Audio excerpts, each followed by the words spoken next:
Hi, this is Kathy Dam. I wanted to do a video explanation of the requirements for the final exams because I think it's a little hard to convey and I want to make sure that I'm clear. If this is mainly pertaining to faculty who are teaching face-to-face or online in a synchronous fashion. However, it's good for everyone to hear just in case you switch modalities. It is assumed that the final you're going to provide for your class is going to be during the predefined final schedule week time. So the Saddleback College has a list of our final schedule and each class has a pre-selected day and time. If you do not put anything in your syllabus about when the final will be, it is assumed to be during that time. If you want to have your final at a different time, let's say you're teaching online, it's a pandemic, and you want to have your final open for 4 or 5 days before finals week.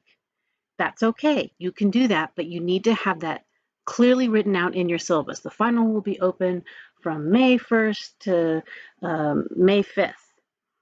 And that may not be along the lines of when the finals week is, and that's okay as long as you clearly outline it in your syllabus.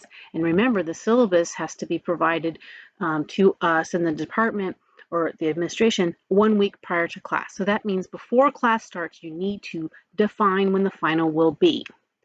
If it's going to deviate from the final schedule. If not, then the assumption is it's during the course schedule. Now, it's good practice to always let students know when the final is going to be.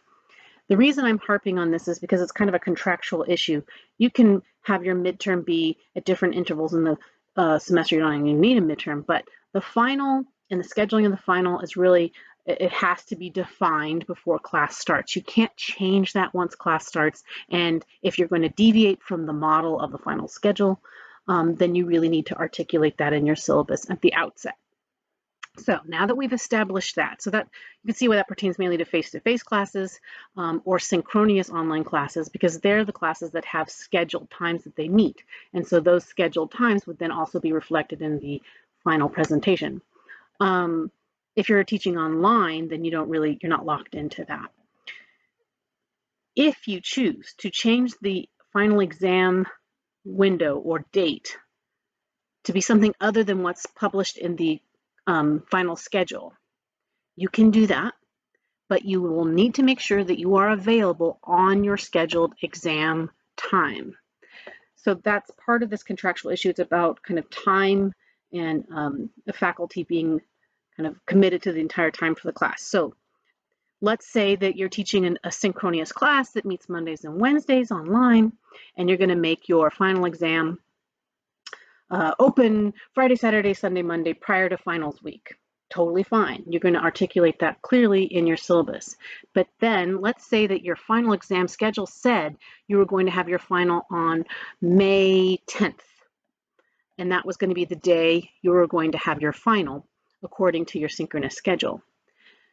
When you articulate that your course final is going to be open during this nice 4-day window, then you will also say on May 10th, I will have a 2-hour office hours where you can come talk to me about whatever, or you can come talk careers, or you can review your grade, or we can discuss paper, or it's an extra credit day, anything. You can do whatever you want in that final exam time slot, but you have to be available in that final exam time slot. So if this is a face-to-face class, you have to be in that classroom and meeting with students. If it's an online synchronous class, you have to be available in a Zoom session for students. Now, if this were a face-to-face class, I often see faculty doing things like student presentations that day, or a party, or maybe they are writing their resume and people are reviewing it, some kind of helpful session, but maybe not a final. You can do whatever you want during that time, but I want to make sure I'm clear. You have to be there during that time. You're required to be available, meeting with students in that time allotment. You can make it extra credit. You can make it optional. You can make it, I'm just going to be sitting here answering any questions. I'll be grading if you want to come in and ask me questions. So I want to make sure that that was clear. It can be hard to write out in an email, so that's why I made a quick video. But I want to make sure that you understand that you can make your final exam any day. You can choose not to have a final exam, but you need to make sure all of that is articulated well before the class starts in your syllabus. Otherwise, you're going to go with the default, which is that you're going to have a final exam during the scheduled final exam window. Reach out if you have any questions.